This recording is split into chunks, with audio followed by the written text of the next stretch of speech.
The PlayStation 4 generation is far from dead, and these 10 games are still worth checking out in 2026. Hey everyone, it's Aiden, and welcome back to Push Square. So recently, I've actually just been thinking a lot about the PlayStation 4 and the idea of revisiting some classics or maybe some games that I just missed. In my searches though, I actually came across quite a few games that I do go back to every now and again, whether those be multiplayer games or maybe a single player game that I just really love and I still think hits today. So in today's video, I want to break down 10 PS4 games that I think are still worth playing today, whether that be for their story, maybe the gameplay still holds up, maybe technically they're still hitting. So let's get into it. So I'm going to start out with what I think is a bit of an underrated looter shooter, and that is The Division 2, which could have quite easily been The Division 1 as well because that also hits. I think this shooter series is genuinely great, and if I was to put like any future project that we don't really know too much about yet into my most anticipated, it would be The Division 3. I am super excited to see what's next for this franchise. But recently I actually went back and tried out some of the New York DLC for The Division 2, and I couldn't believe just how well the game holds up. Like technically it looks phenomenal still. There are some areas in this where, you know, you're thinking, this is like a 7-year-old game this year, even more so for The Division 1, which turns 10 this year. I think the cover-based shooting is still like top tier. It feels just as great today as it did all the way back then, but it really is a case of them just nailing a setting so well that it's just fun to explore, whether that's on your own or with your friends. I really do think this one can be played solo, and there's still an element of like immersion and fun to it. But I'm a multiplayer guy, so I do love playing this with my friends as well. Now, both versions of this do not have a PS5 version. Weirdly enough, there was a lot of rumors that it was going to happen, and a definitive edition was eventually dropped on the PlayStation Store, but this is just like a repackaging of the PS4 game. It still runs at 60 FPS through backwards compatibility, which of course is like a bit of a game changer over the 30 FPS of old. Not having a PS5 version was a little disappointing. I was quite looking forward to that. But like I was saying, it just looks so good that it doesn't really matter. I think this just holds up so well. Anyway, I think these are great. There's a ton of content to work through. And even if you've played them before, I think you'll be surprised by just how well they still hold up. Now, next up, I'm chucking in a game that's definitely a little dose of recency bias, and that is SOMA. I somehow completely missed this game even though it's so up my street, and I couldn't believe just how well it achieves what it's going for, despite the fact that this year it's like 11 years old or something like that. So for those that don't know, SOMA is a sci-fi horror game from Frictional Games. They're bringing out Ontos in 2026. That's kind of part of why I ended up checking this out. You are a guy that goes for like a brain scan in 2015, but next thing you wake up in an undersea base like 100 years later, everything's in disarray. There's kind of killer robot things on board as well, so you'll be doing a lot of sneaking around.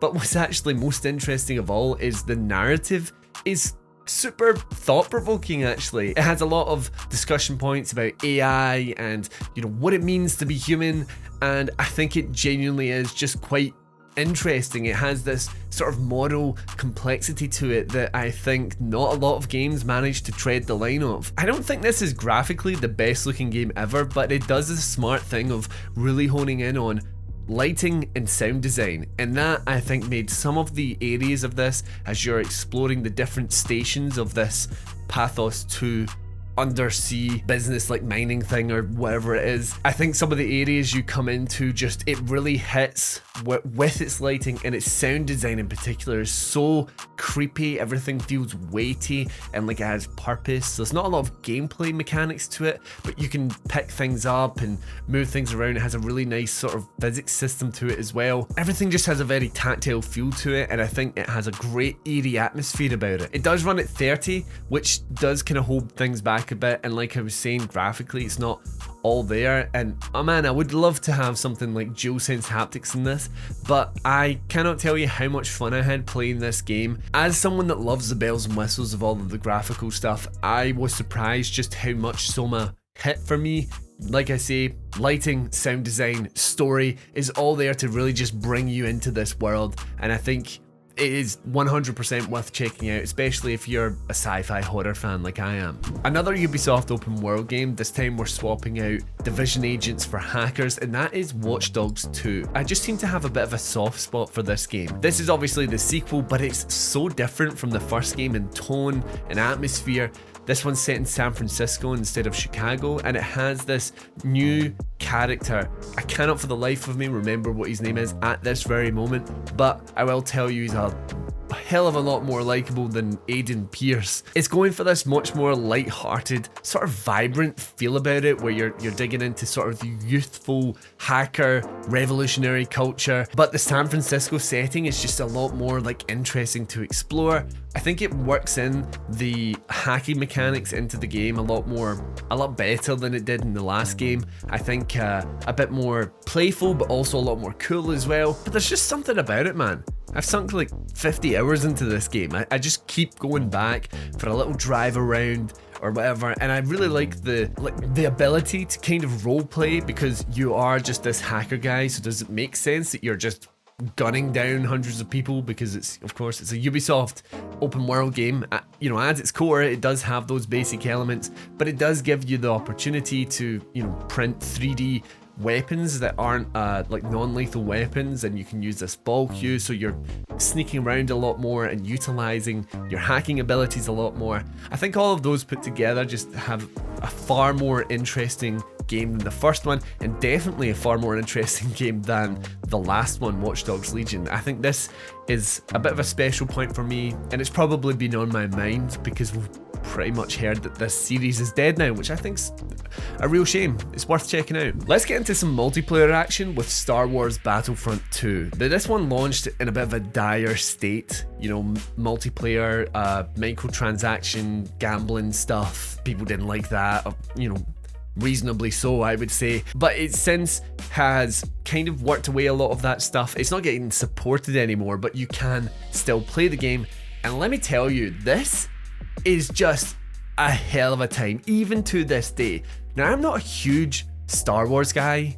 I like it's complicated history. Used to like Star Wars, not so much these days, but this for me, I think really hits, because you have obviously the kind of battlefield chaotic immersion aspect, but with the Star Wars skin about it all, you know? The map design, I think, is just from a level design perspective is really cool, because it has a lot of choke points that lead to some really intense fights. I think when there's like chaotic battles going on at one specific point, and it's like difficult for both a defender and an attacker, that's like a really well designed map.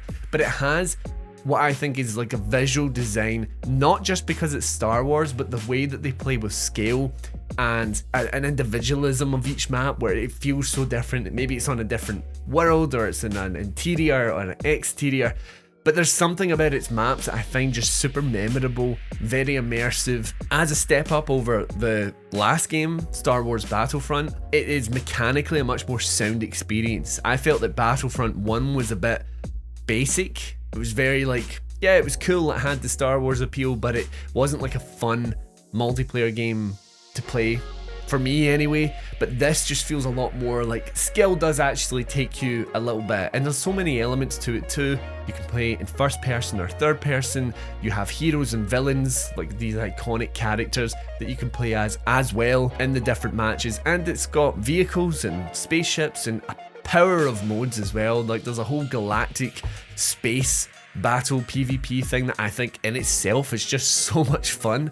So yeah, I think Star Wars Battlefront 2 is 100% worth checking out today. This is one that, you know, every now and again me and my brother will boot this one up.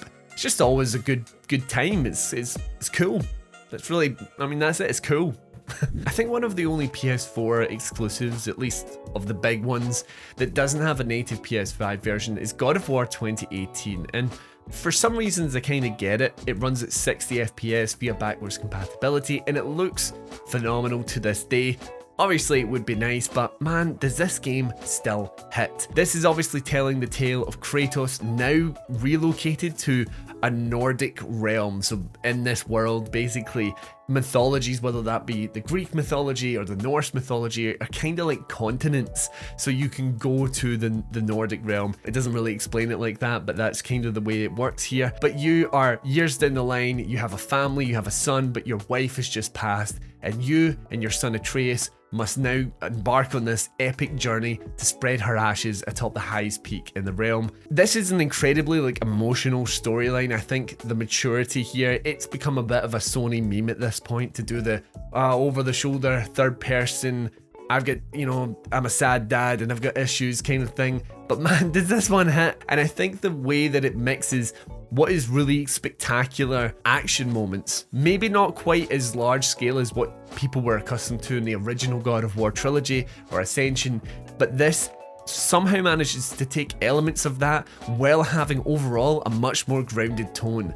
And I think together it makes for just a game that can be exciting through its combat and its enemy encounters, but also something that you still have a lot of those emotional stakes in. Not to say that you couldn't before, but I just think it hits a lot more in God of War 2018. I played it through again like a couple of years ago, and what I appreciate more so now that Ragnarok is out is how it sets up what I think is a perfect sequel, but it also does enough on its own that it could have just been that one.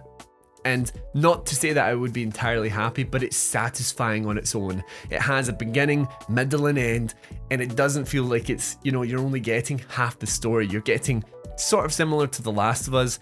Part 1 is its own thing, and part 2 of it is its own thing. They tie into each other well, but they also stand on their own, which, is the hallmark of great storytelling, I think. So yeah, God of War, don't know why it doesn't have a PS5 version, but this one still hits. Here's a wee indie for you. I have Firewatch, which I have played through quite a few times at this point. It is a really short game, maybe about 4 hours or something like that, where you play as this guy called Henry, who is essentially running away from his life and becomes a fire lookout deep in the Shoshone National Park. And there you are going on this sort of character adventure where you're learning things about yourself. You are developing a relationship with another fire lookout via the radio, but you're also kind of investigating something potentially sinister going on around your lookout. Now, this is known quite well for its really cozy and beautiful art style, which is part of why I think it holds up so well today. There's no need for a PS5 version. You're immediately in that world. You feel that sense of calm and coziness. But what I love about it is the fact that it can just flip that on its head, and all of a sudden you're actually feeling a little bit uncomfortable. It plays with these feelings of isolation, and the performances from Henry, and I've forgotten the name of the other fire lookout, but there's moments in that are genuinely quite heartwarming and feel very intimate, despite the fact that you never actually really see anyone else. I love that about this game, and I honestly, I could just go again and play it. It's so fun, it's so replayable. Like, if you've got a whole night to yourself, you could just play it in one night. You could play it over a few sessions. It's totally worth it. Firewatch, it's such a great wee game, and it's still worth playing this year. Might as well dig into one of the greats. Next up, we've got Red Dead Redemption 2. Somehow, this game doesn't have a PS5 version, despite the fact that we've heard multitudes of rumors. At least at the time of recording, there is no PS5 version. So maybe this'll, that old thing, I record a video and say there isn't a PS5 version, and then it gets announced 2 days after I post this. I would like that to be the case. As it stands, the bog standard PS4 30 FPS version of the game is all we have on consoles. It's kind of one of those ones that just, despite that technical holdback, it's still just worth playing. And I say technical holdback kind of lightly. I'm really only referring to the frame rate, because this game still looks like AAA modern day stuff. The character models are so particular and unique. The performances are raw and emotional. The world in itself is so stuffed with detail that we are still finding stuff. This year, last year, there was a whole thing that someone found in the game that had never been discovered before. That is insanely cool. And I just, it's a kind of a reminder that Rockstar just is kind of top of the game. For me, at this point, it's their best game, I think. I prefer this leagues over something like GTA 5. And I think having a game that can be just this entirely engrossing, immersive world to explore, or it can be this really engrossing, emotional story as well, having those together, you've just got a kind of timeless experience. As much as I would love it to come out with 60 FPS on the PS5, you know, that doesn't mean you should deny yourself checking it out now on consoles. It's just still so worth it. Now, I swear I didn't plan to include 3 different Ubisoft games, but I just couldn't ignore For Honor. I think For Honor may be one of the most unique games out there, and it kind of flies under the radar for a lot of people, including myself for the most part. Honestly, this is nearly 10 years into its run at this point, and it's still getting seasonal updates.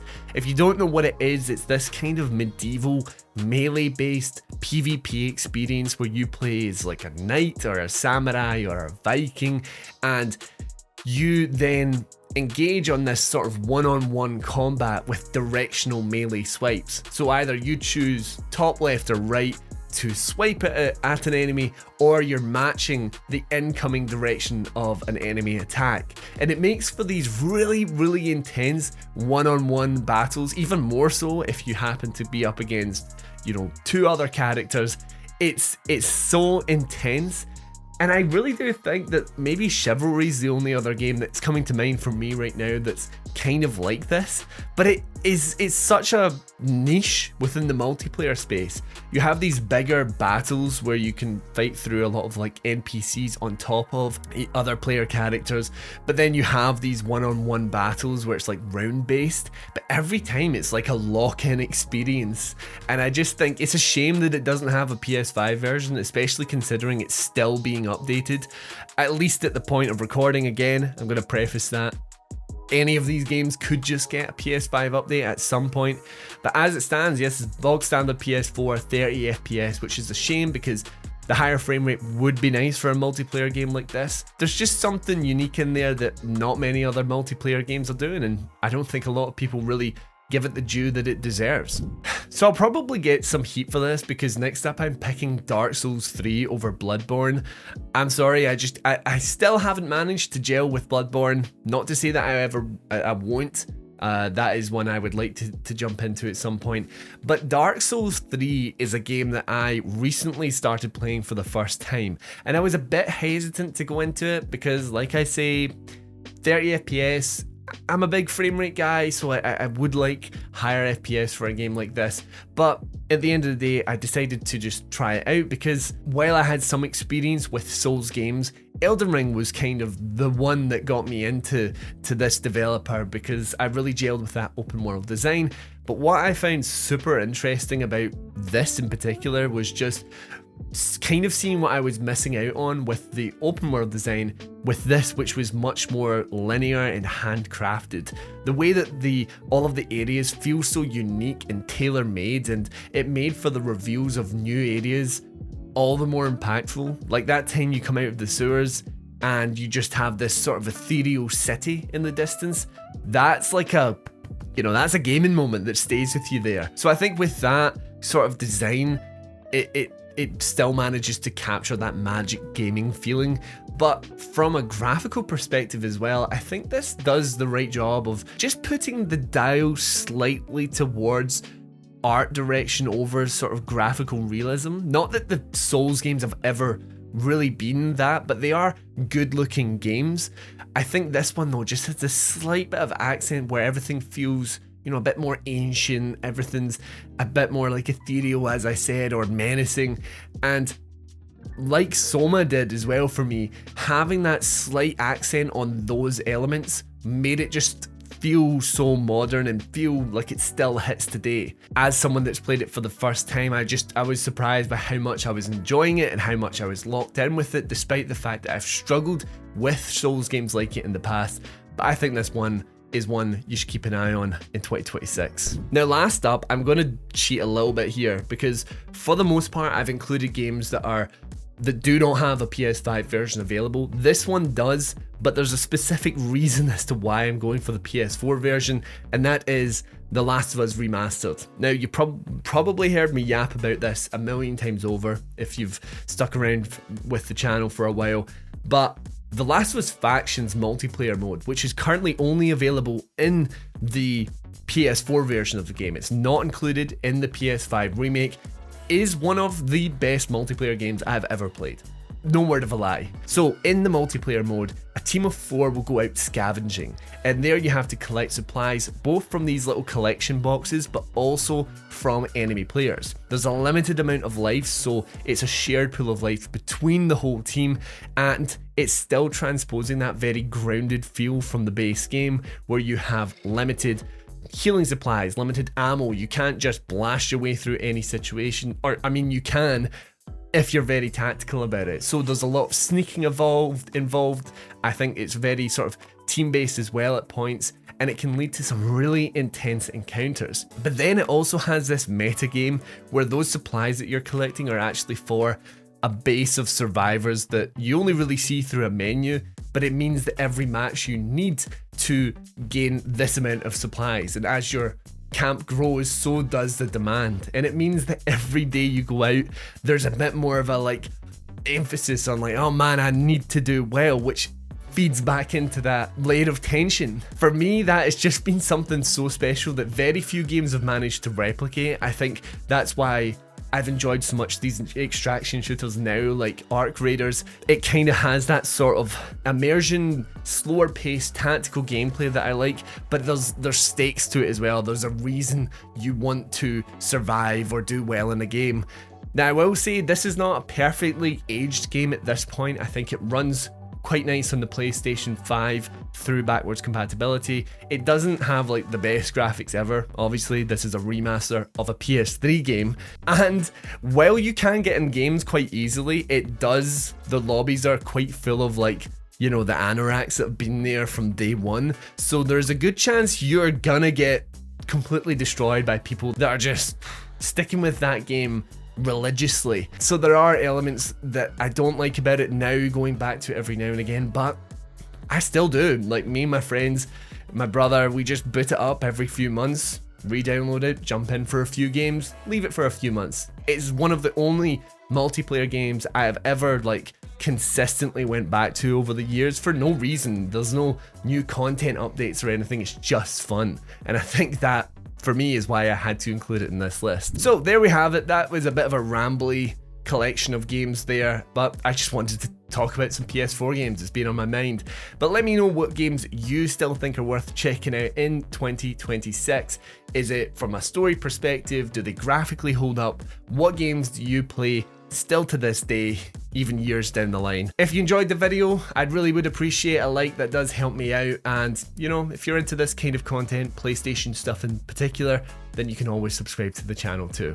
Anyway, that's it from me today, so until next time, I've been Aaron, and this has been Push Square.